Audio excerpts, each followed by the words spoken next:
Stop the cap. We're going to touch on a lot of stuff in this video. Colorism, culturalism, the underdog, respectability politics. We're going to touch on quite a few things. Value in the black community. You know, we're going to hit a lot of bases.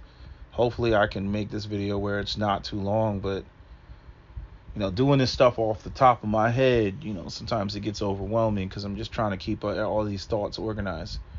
So first we're going to touch on the colorism.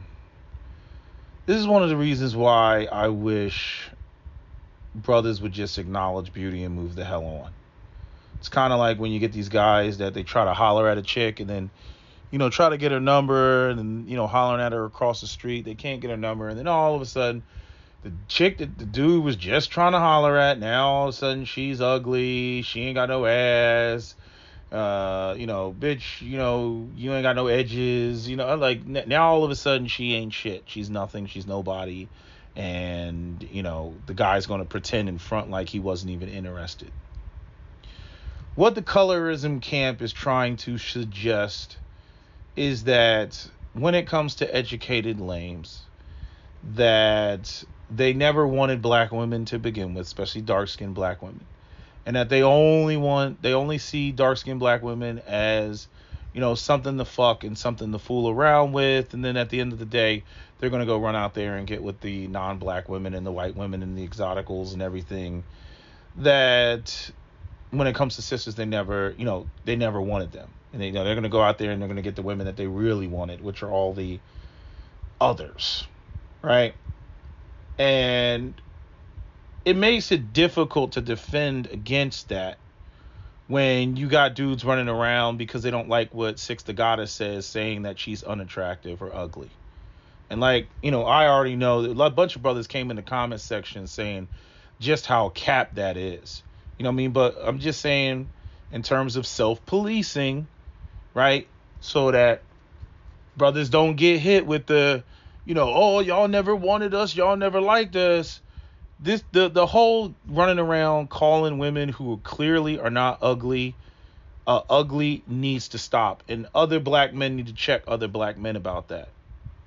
Because that's a whole problem. Because I mean the reality is, like, you know, in terms of the way that Six the Goddess looks, if that's ugly, there's a whole bunch of women that are below that don't even stand a chance, and that's how they view it.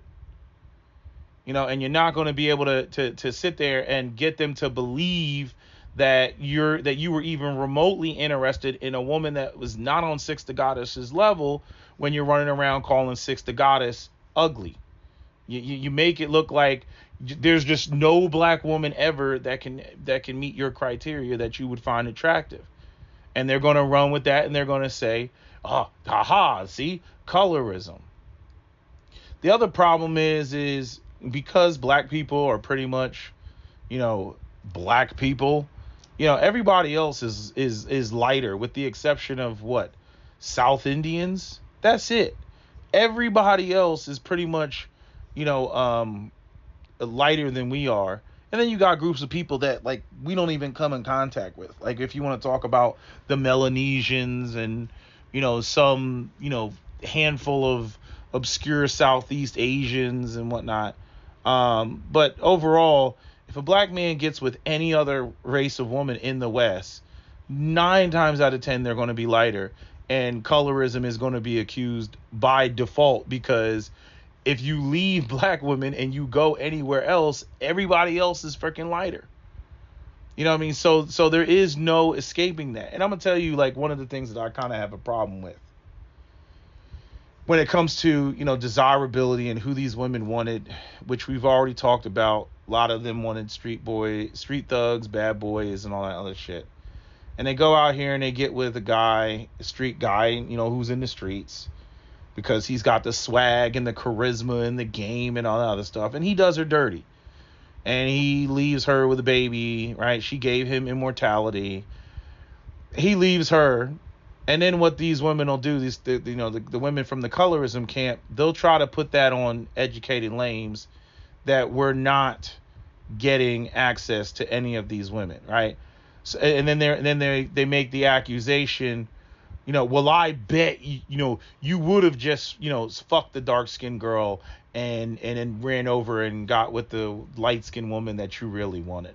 I'm like, what is this, Minority Report? We're like, black men are getting accused, by the thought police. I'm like, nah. Again, tell me about crimes that educated lames actually commit. Don't coming over here with these fucking thought crimes. You know what I'm saying? Like, when we talk about, black women are not cooperative and are not getting with the program, you all say that shit publicly. Black women as a collect, they say that shit publicly. Like Imi Loho did, talking about a man, no man can tell me what to wear, and that's none of his business and all. I'm like, exactly. And that goes into the culturalism of when a black man is trying to get away from the cultural ways that black women are. It's always going to be interpreted as colorism, because again, him leaving the community and getting with anything else, is going to be a different color, right? And then they'll say, well, why aren't black men going to Africa? Well, I looked, where countries and where black men are going, passport bros, and Ghana is at the top of that. So I think that some people who are running around throwing these sort of stereotypes and concepts out there, just like the whole, there's more black men in jail than there are in college, when that's not true, right? But when it comes to where black men are going, where are they going overseas and whatnot, I think more research has to be done on that, plain and simple. Again, one of the number one destinations that brothers are going is Accra, Ghana. That's where they're going. And, the other thing is, it's like, people talk about sex tourism and men are just going there to have sex. That's another thing that's getting thrown around. And I'm like, first off, men are going to go to other places, for sex, but that may be how they initially go there, or they want to have access, to sexual encounters with women, which is also going to, go into, the countries that have a reputation for that, that have easier access. Certain countries, you're just not going to be able to do that. You're not going to go to Dubai and go for sex tourism. You're not going to go through, to Senegal, where, they have a large Muslim population, for sex tourism. You're going to go to places that are known for sex tourism. And many of those places are not black, because culturally speaking, black culture don't play that. But there's I noticed that there's this conflating between men who are seeking sex tourism versus men who are seeking a wife. And again, those two locations tend to be different locations. You want sex tourism, you go to Colombia, you go to Dominican Republic, you go to the Philippines, get you some sex tourism. You're not going to go to Ethiopia for sex tourism. You're not going to go to Ghana, for sex tourism. Maybe people are, but that's not the reputation that's out there, and that's not the reputation that I'm sure any of these countries, wanted. And I'm pretty sure that's not the reputation that African Americans want in going to these countries, because I highly doubt that those men in those countries are going to play that. You know what I mean? But nations like Thailand, like, they're like, their men don't give a fuck, seemingly. They're like, hey, come on down, yes, enjoy, some of our women, as long as we can, get some of that money. And I was watching a video years ago where a woman basically said that. They were like, our men don't care because, that money helps out with the family and everything, because, economically, that's what the situation is. Same with, again, Colombia, Dominican Republic. The sex tourism in those nations are known. So you are going to see a lot of brothers who are going to go there. The other thing, with the experiences that men are having. And this is another area where I call bullshit on the colorism camp, because men have to have, like, you can't accuse men of experiences that they're not even having with a group of women because they're not interested. You know what I mean? Like, if Ray Ray and Pookie are the street dudes that these women are clearly getting with, because we know this by, the babies that they're having with these men, if that dude leaves a chick and then goes and gets with a non-black woman or a white woman, yeah, first degree colorism. I'm with you all day. Okay, first degree colorism. But when it comes to, the educated lames, they couldn't get your number. They couldn't even get in the door. To sit there and accuse them of the same degree of colorism. Again, it's going to look like colorism either way because they're over the fence. But to sit there, I'm like, can we at least get third degree colorism? You know what I'm saying? Like, they spend less than 1 year in jail if we were handing out prison sentences.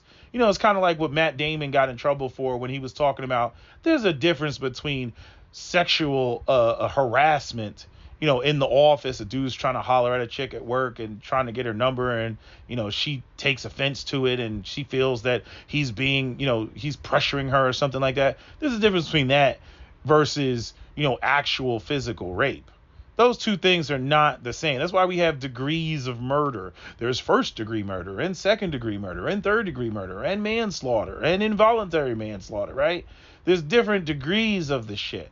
You know what I mean? But I'm just saying, in terms of the condemnation, I'm like, nah, I'm not going to give you that. I'm not going to give, a set of women or a group of women that are not interested in another segment of black men and say that, oh, well, look at them, they're over there, colorism, and say that it's to the same degree as somebody who they were actually, fooling with and giving the time of day, and then that dude goes off and does some offensive, disrespectful, coloristic type of shit.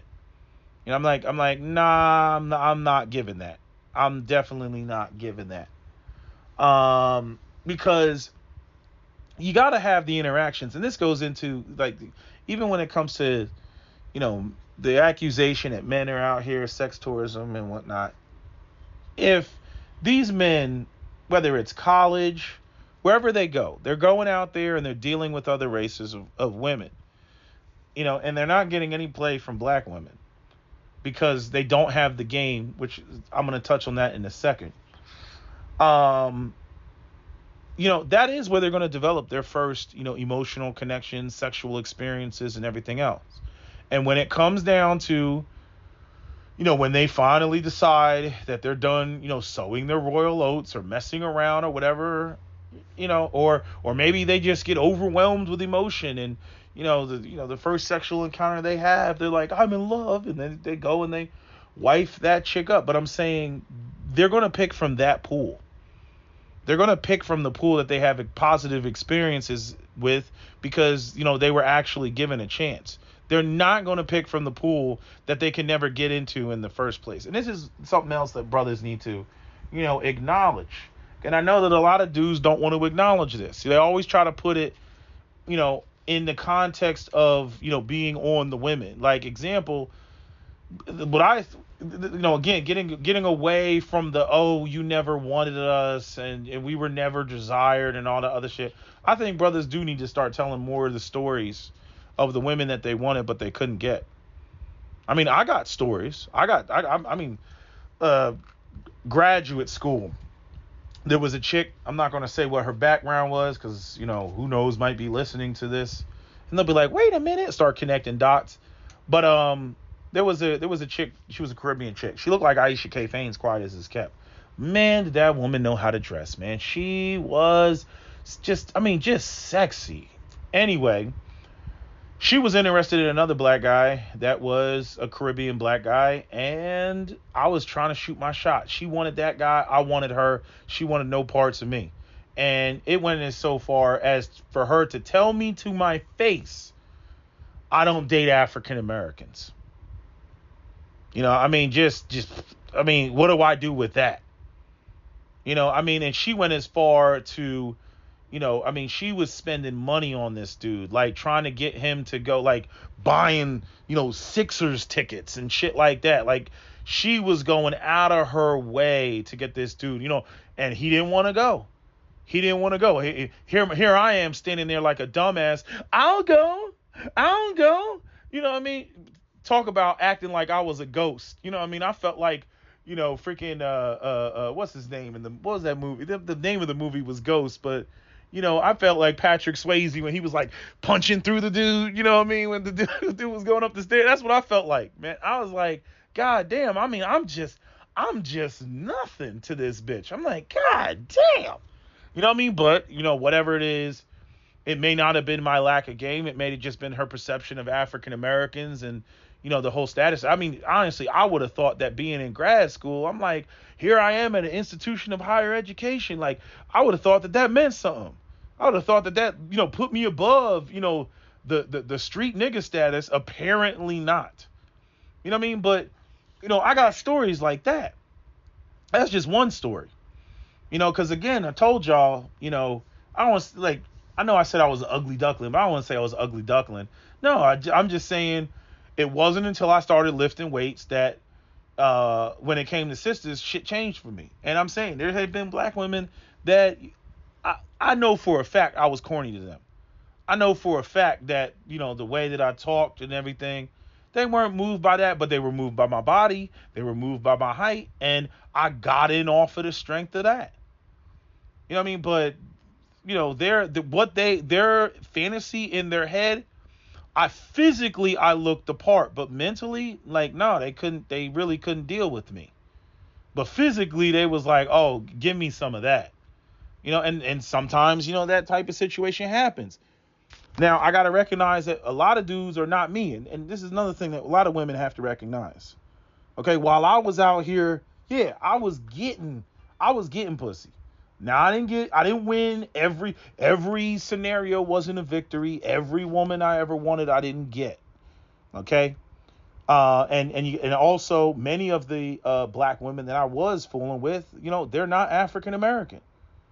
They were Nigerian, they were Guyanese, they were Sudanese, they were what was the other woman that I dealt with? Somalian, right? Why did I almost forget that? Anyway, right? So I was abroad. I mean, the black woman that took my virginity at 17, she was African American, and not only was she African American, she was one of the, if not the, the hottest black woman at the school. You know what I mean? I mean, that was all her. That was right when I started. I started working out at 16, and then at 17, she was like, I want me some of that. Found out I was a virgin through a white girl that I was friends with, and in band, okay, found out through a white girl I was friends with, and yeah, if you didn't know, I was in the band, talk about I was in band at a predominantly white school. Ain't nothing cool about that. It ain't no drum line when you a black person and you in the band, at a white school. It wasn't like that. There was no drum line. There was no the halftime show is better than the actual sports team. Like, no, that's not what happens at predominantly white schools. But anyway, she basically was like, oh, he's a virgin. He ain't never been with anybody. She was like, really? Right? She was a senior, you know what I mean? And, we got together. I had no clue what I was doing. Didn't even bust. I was stiff as a board. I'm talking about like my whole personhood. I didn't know how to relax. At that point, masturbation, it felt better for me. And, that was my experience. But I'm saying I was lucky. If I'm being honest, I got blessed with height, and I got blessed with the genetics to where, once I started lifting weights, like, I got big fast as fuck. You know what I mean? So, that's what I had, for me. I took on the whole burden of, not the burden, but I took on the, working out. A lot of other guys out here, a lot of the black ELs out here, they're not tall, and they're not working out, and they're not built, and black women ain't checking for them like that. Now, I do think that those are areas that they need to improve. Plus, on top of that, those are areas that they can improve, right? But a lot of them just don't do it. It's like when we talk to sisters and this whole black women sleeping at the wheel, you got white girls out here making asses in the gym, and you got black women running around talking about, I'm blessed. I don't need to do that. I don't need to. And I'm like, man, white girls out here making asses. You go on IG, you see all these other women and all the fitness IG and them selling, freaking energy, protein, whey, all this other stuff. Nah, it's not the 1980s anymore. That whole, white women being, just these, long-legged but no ass and no real shape, type of women, what was that woman that Michael Jackson took to the Grammys? What was her name? Brooke Shields type of white women. Them days are over, man. And white women are not out here looking like basic ass Brooke Shields. Like this, you go back in there. Look, I'm just saying on a side note, you go back and you look at some of the white women that were considered bad bitches. That shit don't even live up to today. Like, who was the white woman that was in? Who was the white woman in? Let me fucking Google it. Weird Science. Everybody used to hoot and holler. Who was the actress? Kelly LeBrock. Yeah. Oh yeah, Kelly LeBrock. As a kid, you would look at her, you would be like, yeah, that's a bad white woman right there. That bitch wouldn't live up to none of the criteria of these fat ass white girls that you see on Instagram today. Not even close.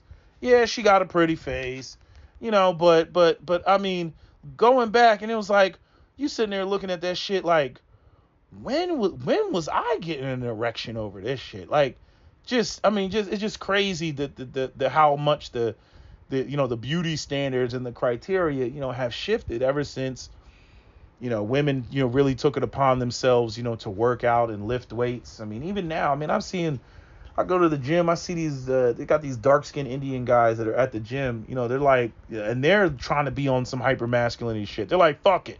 These African Americans, man, they're not going to just beat us out. Fuck that shit, and they're in there lifting weights. Same thing with white dudes. They're like, nah, man, gotta get big, right? Do the whole, Rich Cooper, pick heavy shit up, put it down. Like, they're putting in the work.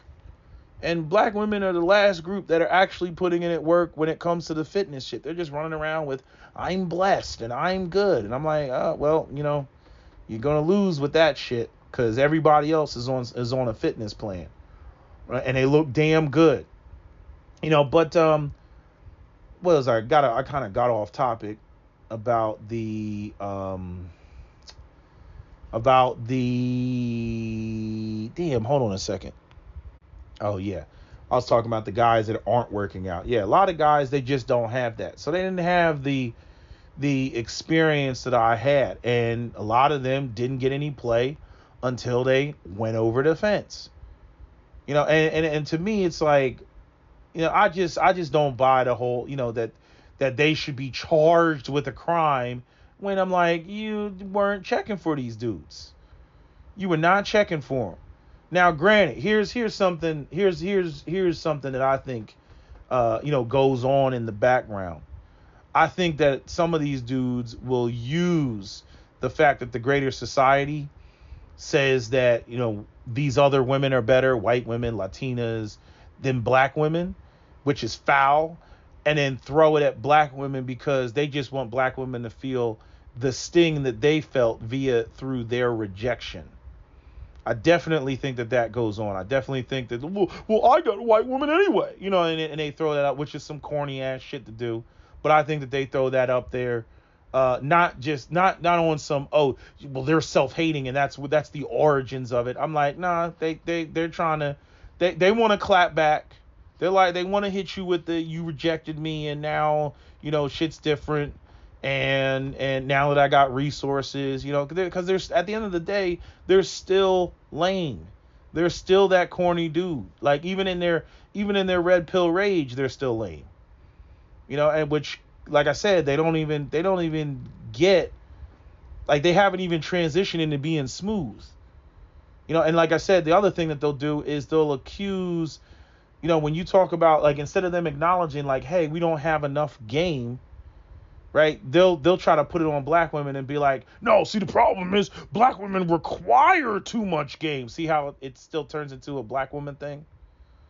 And don't get it twisted. It is factually true to sit there and say that black women do require significantly more game than your average other woman out here. And yes, black men can ride the coattails of street culture to a degree when they get around these others that, many of them psychologically, they don't make that much of a distinction. They're like, oh my God, I'm with Jared. He's so cool. Like that type of bullshit. That goes on. You know what I mean? But any one of these others that really engages and participates in the hood and goes out of their way to go to, black clubs and shit like that, and are dealing with and interacting with, black men from the streets, like, no, those women are not going to deal with an educated lame. They're not. They have the same, thirst or desire for, what is actually the streets. And that's just the way that it is. I'm trying to think what else goes on. The other thing is, like, the cultural rejection of things that black men don't like. Like when we talk about the matriarchy and we talk about the gynocracy and we talk about black women, really, their unwillingness to follow and cooperate. It is total bullshit.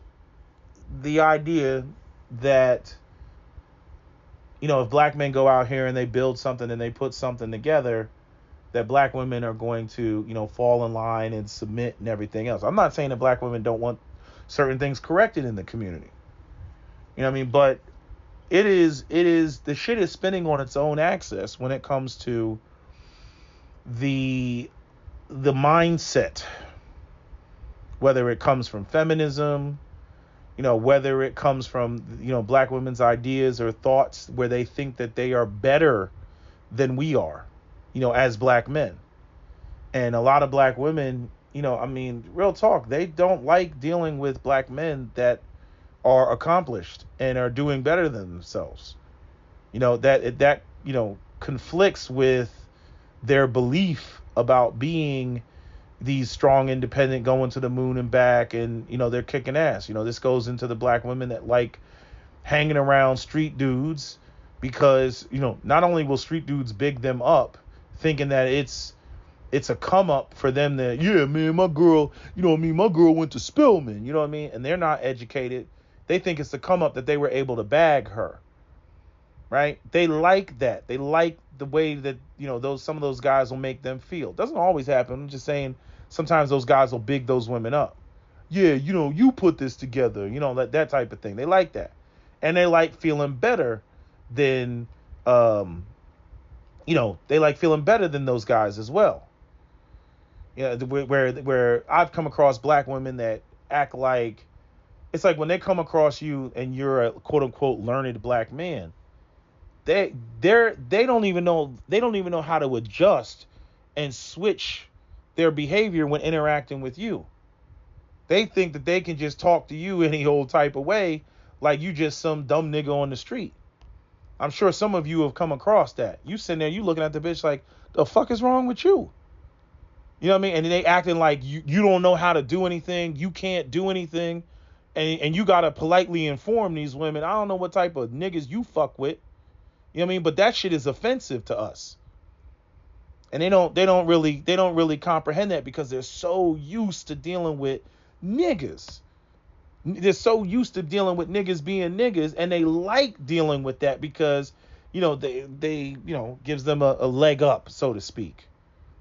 And especially, you start going into a black woman, who has her own insecurities about her own looks, has insecurities about her weight, has her insecurities about being desirable, and then, will try to use, these other things like, being educated or having this or having that, right, as a leverage. Kind of reminds me of like a Breonna Taylor situation where she was out there dealing with Marcus Glover and what was his name? Was his name Darius Walker? What was his name? Walker something. I think it was Darius. I don't know if it was Darius or not. But anyway, and then she was, the EMT and certification, and they always want to show that picture of her, at the, like, I don't look like she was at like the fire department or something like that. Right? They always throw that up there. right? And I'm like, okay, if you doing all this positive stuff in the world, like, why are you dealing with these niggas? Right? It's that element of the element of legitimacy that makes them better than the rest of the black men that they go out there and actually deal with, right? Think about it, right? We don't like the lames, but you know, the little bit of legitimacy that we have makes us better than the street niggas that we're actually fucking with and developing and being in relationships with, right? It's kind of weird, right? But it gives their legitimacy, gives them leverage over the dude, because at the end of the day, he's in the streets. He's not legitimate. Yeah, he got money. Yeah, he's spending it and all that other stuff, and she wants access to that. But he's still not legitimate, and they kind of they use that, right? Um, but I was actually having a conversation with somebody about black women and the whole value and the areas in which they could improve. Because I do think that there's areas that are significantly flawed with African American women. The weight, the kids out of wedlock, the bad attitudes, and all that stuff. And if you're trying to get away from that, like, where do you go? Right? But the argument that's being made from the colorism camp is that even if the women improved all of that, that they still wouldn't win. And to a degree, I have to, partially agree with that. And I say partially agree with that because I think where black men are at now, these women at best would just be in the running with the other women, because now the other women, the access to the other women, has changed the game, or the belief in the access to the other women has changed the game. And black women's beauty is being directly compared to the beauty and the femininity, of other women. And so, even if the things that black women correct are corrected, like even, Six the Goddess talking about, y'all want to have discussions about high value men, but then you can't even get the weight down. But let me tell you, like, there's area where even with Six the Goddess, I have picked up on the contradictions that some of you all, have pointed out. Like recently she put out a video where she was discussing, black suburban women, and like how much she couldn't relate to somebody, who, you may have two parents that grow up, together in the suburbs, and I can't relate to that. You know what I mean? And so I had to think about that. And this also goes into the conversation I was having with somebody else about, which I was trying to, talk about the things that need to be corrected, right?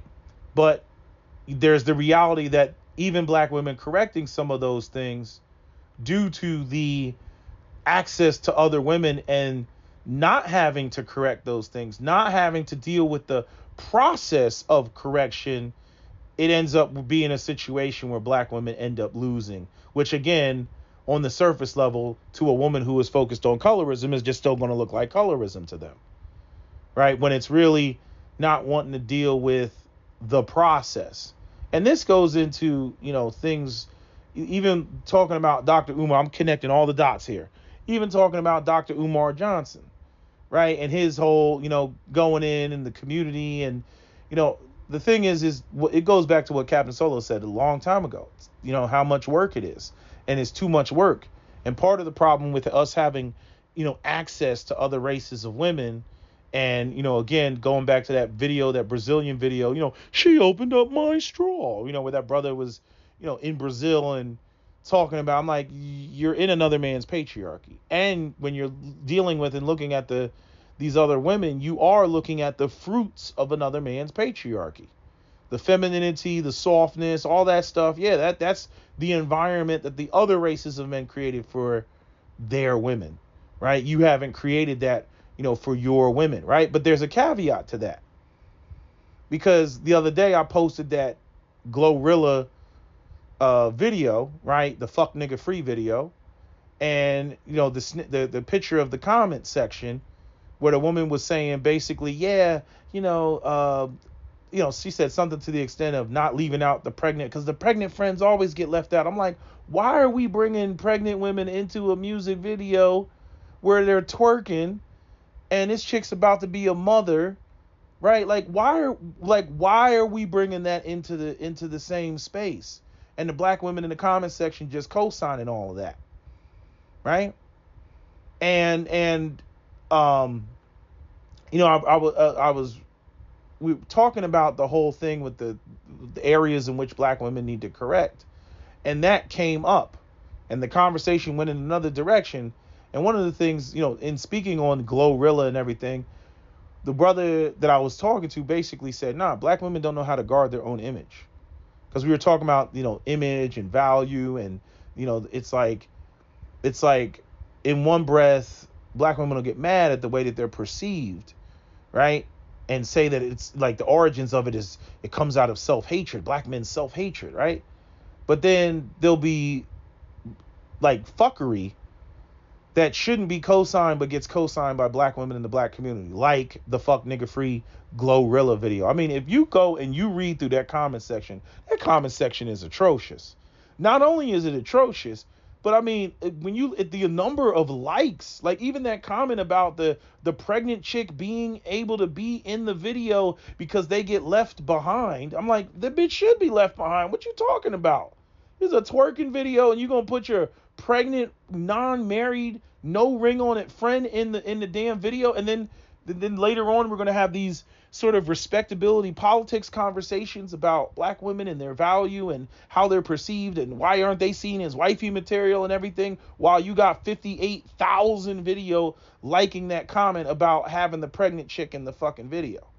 I'm like, man, this shit is all over the place. But one of the things that the brother was pointing out is he said white women guard their identity. He was like, look, he's like, that. Why do you think white people have private parties? He's like, you've been to private parties. I was like, yes, I have. And he was like, they be twerking just the same, with the same ratchet songs in the background, black artists, song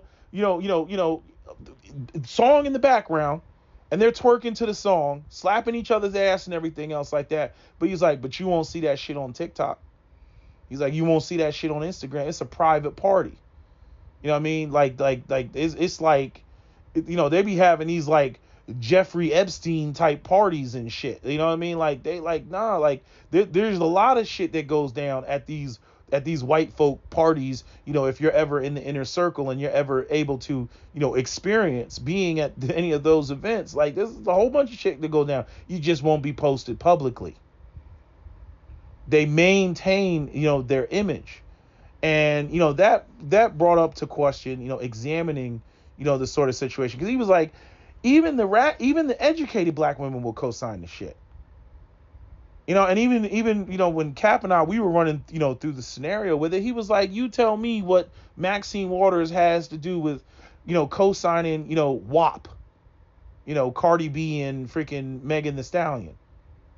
What, I mean, and it's like, it goes to show you, he's like, yeah, Maxine Waters ain't about to go against the constituency of black women that she needs to come out and vote for her. If they're on bullshit, Maxine Waters is going to be on bullshit too. There is no upholding any sort of, standards for the black community to live up to. I mean, seriously speaking, like, one of the things that, Kat pointed out, like, who would want to be a black politician today? There's no resources. There's no real capital. All the educated black people don't even live in the black community. You know what I mean? So when it comes down to, them voting for their local community and their local politician, they're going to be voting for white folks. They ain't going to be voting for you. Unless you're representing, that area, which means that you still got to go out there and you got to get the majority of the white people to vote for you, because you're not living you're not going to be the mayor of an all black community. So you got to go up there and you can't talk about, black empowerment. You can't talk about more black businesses. You got to keep your shit vague and generic and talk about all Americans and all that shit that white people are going to co-sign and make you, think that at the very least that you're race neutral.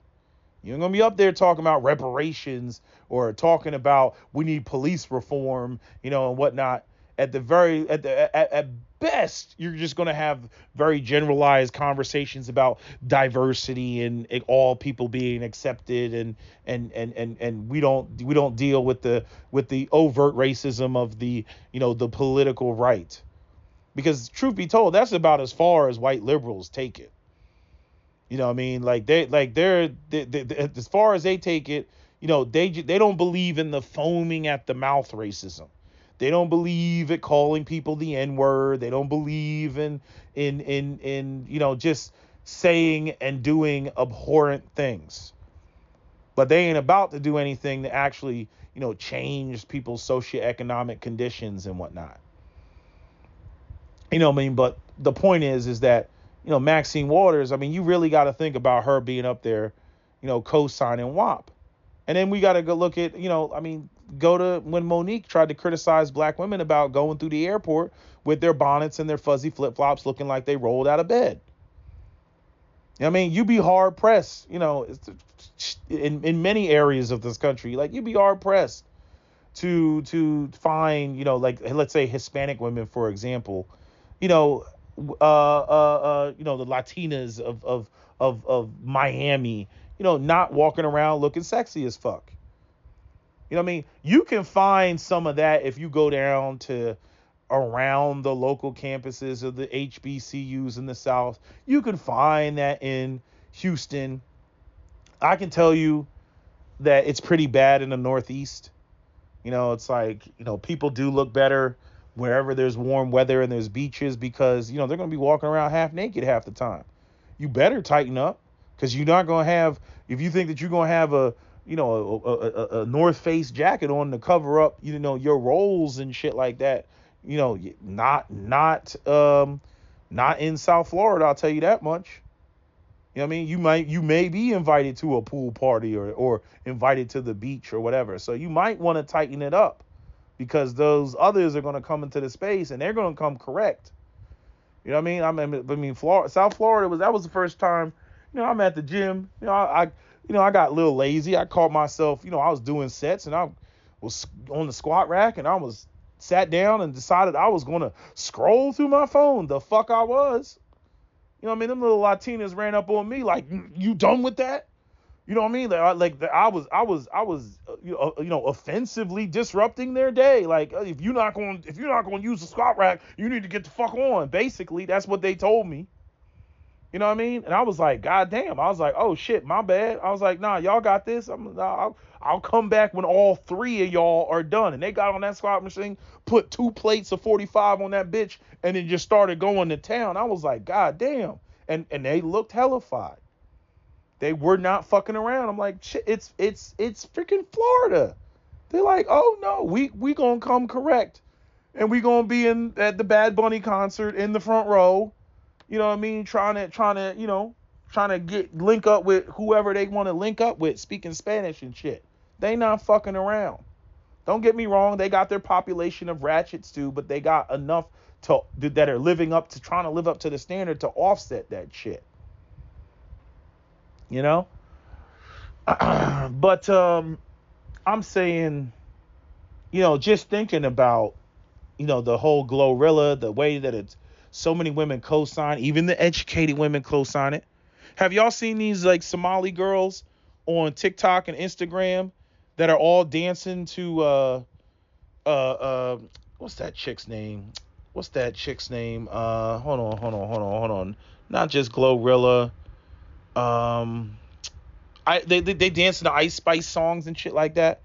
And the Muslim men in the comments section, this is haram. They're in the comments saying, this is haram. They're just crying in the comment section. And don't get me wrong, them Somali women, they look good, but I mean, I'm like, damn, chick, you in a full, it's like I don't want to say it's a niqab. I don't know what you call the shit when it's like a hijab, but then it's like a one-piece hijab that goes all the way down to the ankles. You know what I mean? Like, so there's a level of corruption, coming out the African-American community that is going around the world. And they're like, I get into it with the Muslims on this front. I'm like, y'all shit is a little bit overboard, and Yeah, a young woman who's coming into her womanhood and she's got her breast and she's got her body. Yeah, they want to, freaking express their sexuality. I just don't think it, I don't believe in everything has to be extreme. Like, I don't believe that there's a lot of room between looking like, a Saudi woman in a niqab versus looking like you selling something on the street. There's a lot of room in between that where you could still be a beautiful, sexy, sophisticated woman without looking like you just busting it wide open everywhere. I don't know why you get these religious individuals that always want to act like everybody's got to look like they live in a convent.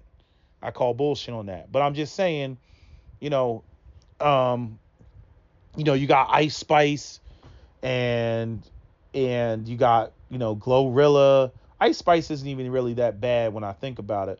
But you got Ice Spice, you got Glorilla, you got WAP, Megan Thee Stallion, you got freaking, who else is there? I want to say Janelle Monáe with her at the Essence and pulling titties out. People were telling, I didn't even see it. People just telling me about it. I'm like, oh God. I'm like, damn, what is this, race to the bottom? Like, what is this? Just race to the bottom of ratchetness. And then you got, and this came up because I was actually talking to Yonks 85 and he brought up Scar Lip. Get the fuck back. Get the fuck. What do I look like saying good morning? You know what I mean? I'm like, yeah. He's like, yeah, man, it's masculine ass shit, man. And I'm like, yeah, that does affect the perception of value and feminine. It goes back to that Kodak Black shit. See now Kodak Black going up there talking about, light-skinned women, they softer and they feminine, and then you throw up Scar Lip and it's like, god damn, like you can't say the nigga's lying. You know what I mean? But then again, I could throw up Glorilla. I'm like, okay, well now what? Because now you got the light-skinned women out here, doing the same shit. But I still think that they got enough positive promotion to offset that shit. Get the fuck back. We're the king of New York. All that. I'm like, god damn. You watch the video, it's like, whoa, whoa, whoa. And you know what's so crazy? When you go and you look at the interviews of Scarlett, I don't know if y'all have seen the interviews. I watched the Vlad interview. I watched another interview where she talked about how her brother attacked her, which is how she got the scar on her lip. It was an attack. I mean, it's almost like when you watch Marilyn Manson, although she's nowhere near as sophisticated, but it's like a lot of people, you see Marilyn Manson, you watch his music videos and, you literally think like he's a spawn of Satan, right? And then you listen to him do an interview, and then it's like, dude sounds like he went to an Ivy League school. If you haven't heard Marilyn Manson speak, I suggest you just type in Marilyn Manson interview, and then go watch a Marilyn Manson music video, and you're going to be like, I'm so confused right now, right? Again, that whole judging a book by its cover. And when you go and you look at Scarlett, and you watch her interview with Vlad where she talked about where her mother, I mean, she's been through a lot. Her mother got hit by a car, lost her leg. Then her mother shortly died sometime, thereafter. Then she was about to be put in foster care. Then her aunt basically brought her in, but then her aunt's boyfriend was molesting her and her aunt allowed it. And I mean, it's the whole shit. I mean, this shit is just foul. It's fucked up. I mean, everything that she's been through. And you can see that the trauma affected her because when you look at the interview, the Vlad interview, it's like she gets reduced to a little girl. It's like she regresses. She goes back to being 12 years old, right? When she was sexually assaulted. Then she's got a video where she's crying, you know what I mean? Because she's like, I'm alone on Thanksgiving. I don't know if y'all seen this video, but there's a video of her. I came across it on YouTube where she's crying because she's like, she doesn't have anybody, to be with on Thanksgiving. Then she's got another video where she talks about, the scar and people calling her ugly and her thinking that she was never pretty. And so like, she basically embraced it. Right. And, people saying that, oh, she's got herpes on her lip and everything. No, it's because her brother got in a fight and her brother attacked her. And so that's how she got the scar on her lip. So she embraced it. That's her her label, or not her label, but her title. And when you listen to her, it's like, okay, I get it. You've been through a lot, chick. I get it. Right? But nobody can say that what she's doing is a positive. It positively helps black women's image, especially dark-skinned black women's image. It does not. It actually has the opposite effect. But then when you go and you look at the comments, you got nothing but black women co-signing and basically, rooting for the underdog. Right? And it's like, even I get it. But then when we get into respectability politics, and we get into, living up to codes of conduct and expectations, and this whole people need to come back to the black community and clean it up. Now this rolls right into what Six the Goddess was saying, about, like we're not living like that. Right? I mean, Six's mother died. Scarlet's mother died in a car accident. Like, these are people that had, severe traumas. I know Six the Goddess's mother died of cancer. You know what I mean? But these are traumas. And then being pregnant, at whatever age she was pregnant at, which was early on. I think she was pregnant at 19, with her baby daddy's kid and everything. And that's just like, yeah, I'm like, this is a lot. And then you have, here's the fucked up part about, the educated lame crowd.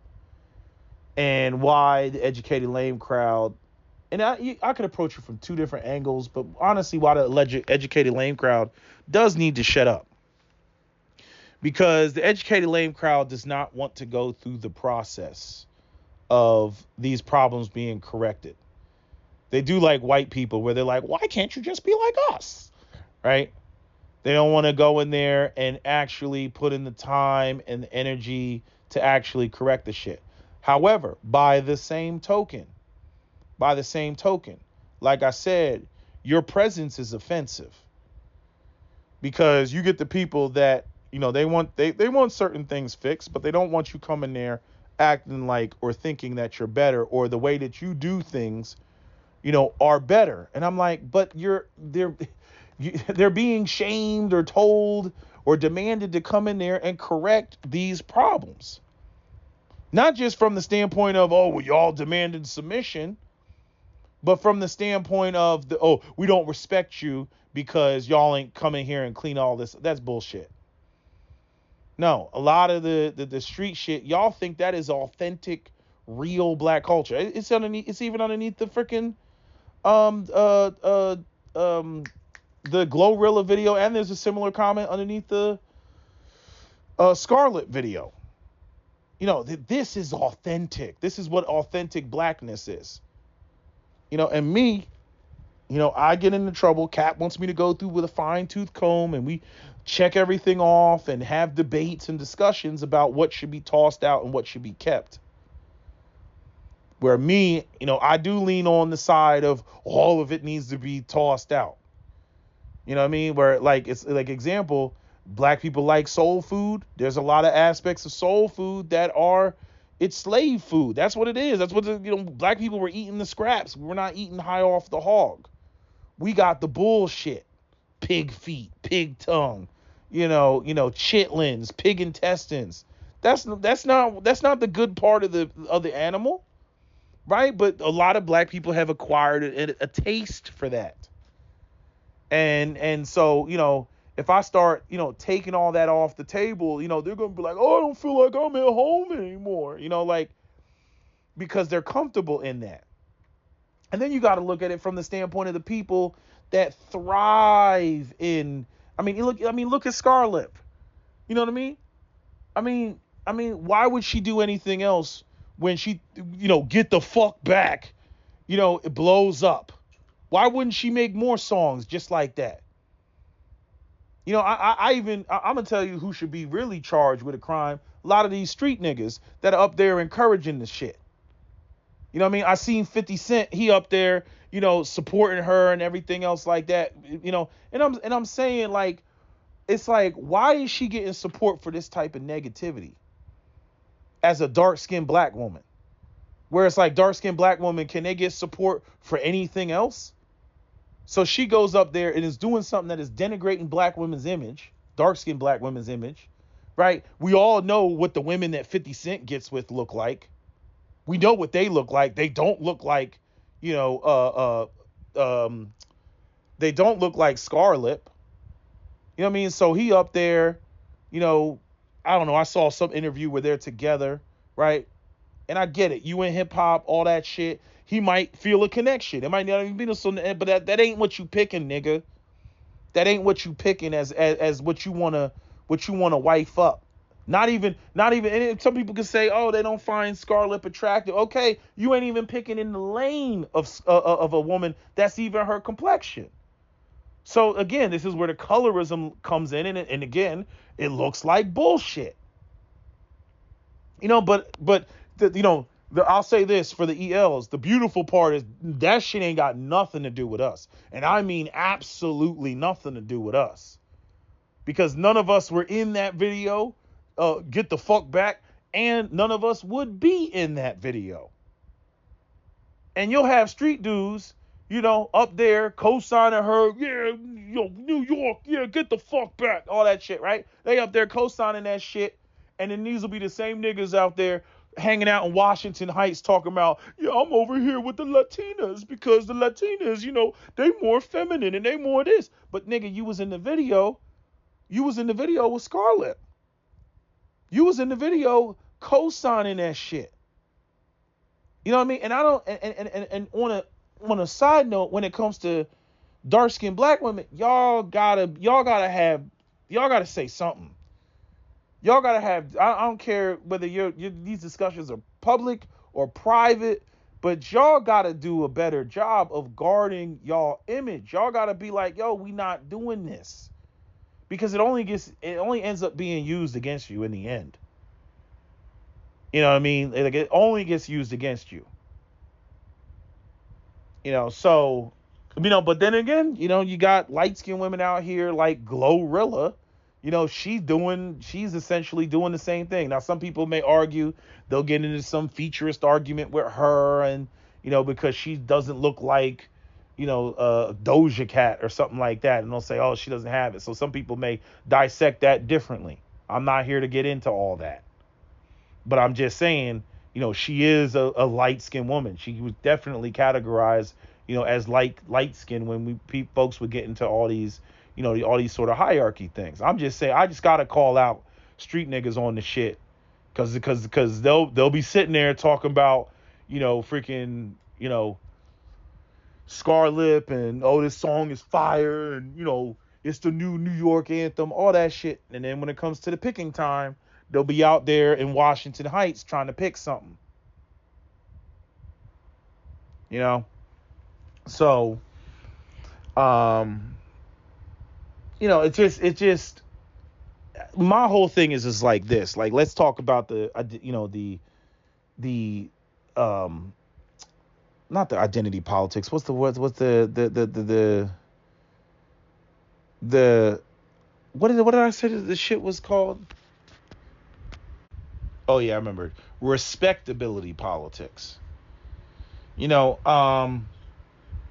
lot of educated lames, the suburban black people, a lot of them do get caught up in respectability politics. And I think at this point, it should be recognized that no, white people are not going to fucking accept you, regardless of how you behave. It's not going to be accepted. Now, are we establishing these respectability politics for ourselves? I would like to think so. But there's a lot of black people that engage in respectability politics where they think that, again, like I said, black people cannot behave their way out of something like systemic racism of redlining. We can't behave our way out of that. No, that was done. You know what I mean? So it's not a matter of behavior. And when it comes to white people discriminating against black people, it's not a matter of behavior. If they're going to discriminate against you, they're going to discriminate against you. They may tolerate you more, but they still don't think that you ain't shit. And I don't think that black people should be spending all their time and energy trying to, live up to, that sort of standard. The problem comes in, and again, when it comes to, we need to have this tribunal of what we're going to keep and what we're going to toss out. Because like I said, going back to that Glorilla clip, or video, music video, and that top comment sitting right at the top, 58,000 likes, I think it was. You know what I mean? I'm not, look, we can talk about a lot of things in the black community, certain things that I may not like personally, I'll let slide because I don't think it's that big of an issue. But if we start walking through the details and breaking all this shit, no, you're not bringing single motherhoods over here. No, you're not doing that shit. You know what I mean? Just like Colorism drew the line in the sand, when she was talking about, when she was on her Beyond Black and White shit, and she had to address, black women who were talking about, I got my Brad or I got my Chad and we're not married and I'm pregnant.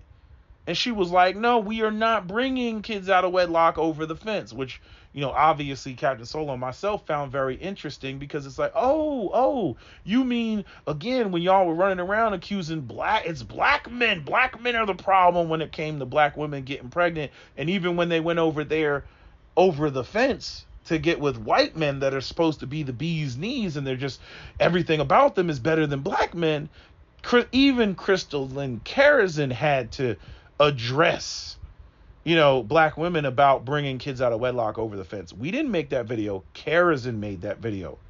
Queen of swirl, queen of going over the fence. Even she had to say something about this is not okay.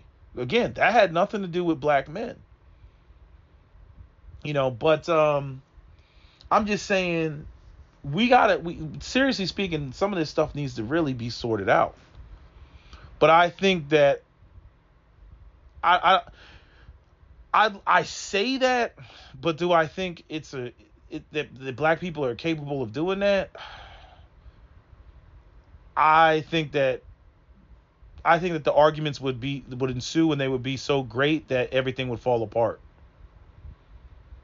Because there's just certain shit that, again, I'm going to be accused of, I'm coming into the room with these white standards, right? I'd be accused of that by black people.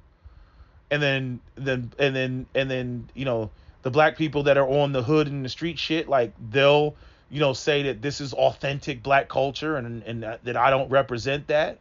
And then I'll jump up and say, well, I think this is ghetto and that's ghetto. And, it's just going to be a real ugly conversation, but it's like, if you got people that are saying like, this is authentic black culture, this is real black culture. And again, I'm mad about it because I'm like, if we weren't put in bondage, if we weren't thrusted in chains, if we didn't go through slavery and Jim Crow, if we weren't marginalized economically, over multiple generations, a lot of this shit that you all are saying is black culture wouldn't be. And again, I keep the same smoke for white people when they get to bitching about, and niggas is this and niggas is that and niggas is doing this and then they start bitching. I'm like, fuck you. Because your people created this situation in this scenario. What the fuck did you think you were going to get out of depriving a community of capital and resources? What type of culture did you think you were going to get? And fuck you on standing there and acting like, despite you all not having the resources, you should be able to act and behave like, and fuck you again. Fuck you again. I hope there's a whole bunch of niggerish shit that y'all can't stand and that rubs you the wrong way. I hope that you do have to be confronted with that shit and have to deal with that shit. Look, I don't like it either. But I'm saying, fuck y'all standing there and act like, y'all didn't have a hand in that shit. Fuck them on that shit. But I'm saying, that's me looking at it from, my woke perspective about it. But a lot of black people, they don't look at it like that. They don't look at the optics of the shit. They're not trying to maintain respectability politics. Like they don't, like it's like, I was trying to explain to somebody, somebody white. I was actually wasting my time explaining this to them. I was like, look, man, when a motherfucker, you got two black guys in the inner city, man. And one guy's brother got killed.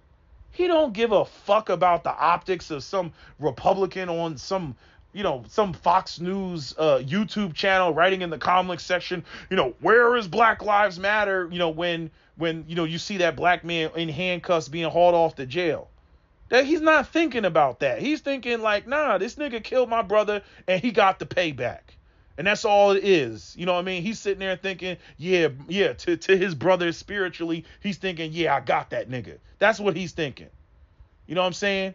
I got the motherfucker that did this to you. He's not thinking about, I'm going to jail now and white people are going to talk about it and white people are going to say, oh, black on black crime. He don't give a fuck about that. Motherfucker killed his brother and he got the payback. That's all that matters. You know what I'm saying? I'm like, motherfuckers acting around like they're sitting around worried about what white people think on some respectability politics type of, get the fuck out of here. Act like you can't understand that. I had to flip the table on a motherfucker. I'm like, okay, so a motherfucker goes out here and kills your brother. You ain't gonna go out there and ride? You ain't gonna do shit? You just gonna be a little bitch ass and not do anything? Oh, well, I mean, what about the police? The police, and what if the police don't get him, but you know who did it? You know who did it, but the police can't prove it. You know what I mean? 6 months of fucking court trials and everything else, and the motherfucker gets acquitted. Now what you gonna do? You just gonna let the motherfucker just walking around, you know, smiling and shit, acting like ain't nothing happened. You gonna let that shit just ride? And you know he fucking did it, but you can't prove it. So now what you gonna do? Shut your bitch ass the fuck up.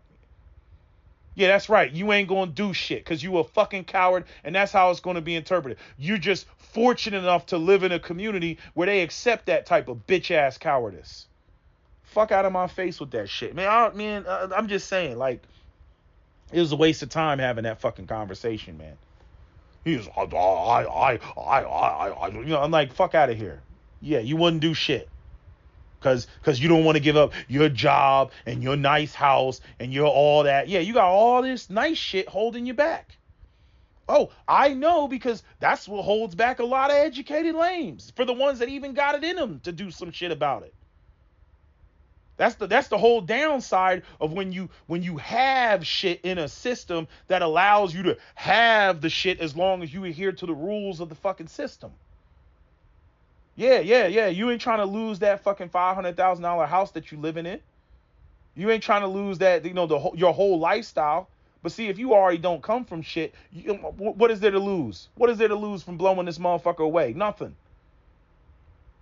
You know what I'm saying? You already, you know, caught up in the system.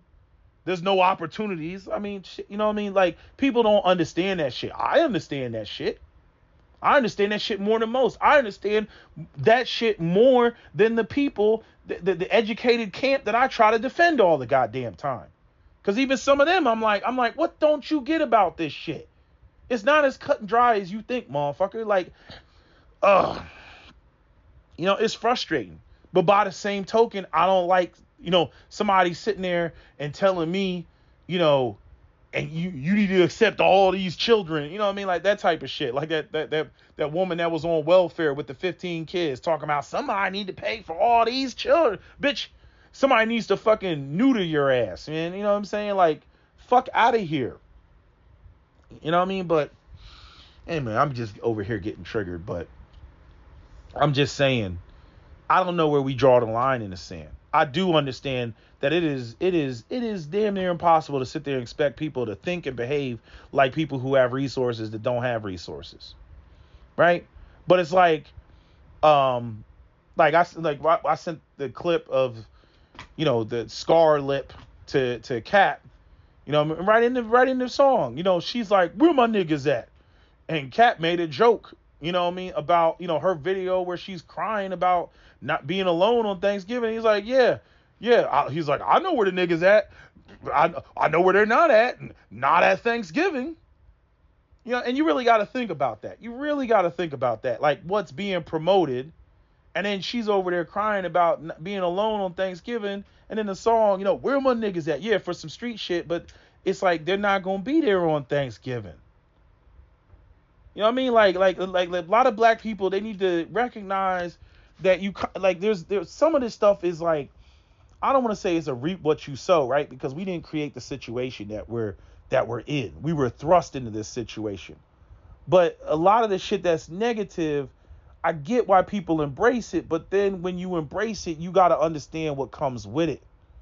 What comes with that is not being surrounded by your loved ones on Thanksgiving. talking about murdering people on a fucking song does not invoke that type of family support. You know what I mean? And a lot of black folks, they out here, they think, oh, I'm keeping it real, son, we keeping it real. And they don't think the shit all the way out. And then they end up in these situations where it's like they look around and it's just like, damn, this is bullshit. And then it turns into blaming everybody else that has nothing to do, with that situation. It's like, yeah, granted, I don't charge a person with the crime of being in the bullshit because they didn't create that situation for themselves. But I do look at people sideways when I'm like, yeah, but you have no business being over there reinforcing it though either. You know what I'm saying? And when people see you reinforcing the bullshit, over time they begin to not, feel sorry for you. Because at that point, it doesn't even look like you trying to get out of it. It looks like it looks like not only did you embrace it, but it looks like that's what you're on. And then people do like a reverse logic. And then they'll say, see, that's what they're on. And that's why they're in that situation. It's like, no, they're in that situation because they were put in that situation. And then, they went through all this psychological, shit that people go through in trying to not look at themselves and say, I'm not shit. And if they embrace it, they can bond over it. They can trauma bond. They can, do all that sort of stuff. But, the way that people are going to look at it, again, all you gotta do is look at white people, they'll talk, black community. You all you talk about Black Lives Matter, but in all of your music, you're talking about killing each other. What does that have to do with us? So I got to get ready to go. I just wanted y'all to think about that. I got people calling me and I got to get off this phone. So anyway, that's all I got to say. I'm just running that by y'all. That's my video. I might come back to the subject, but that's my video, SWP. Don't forget to comment, share, like, and subscribe.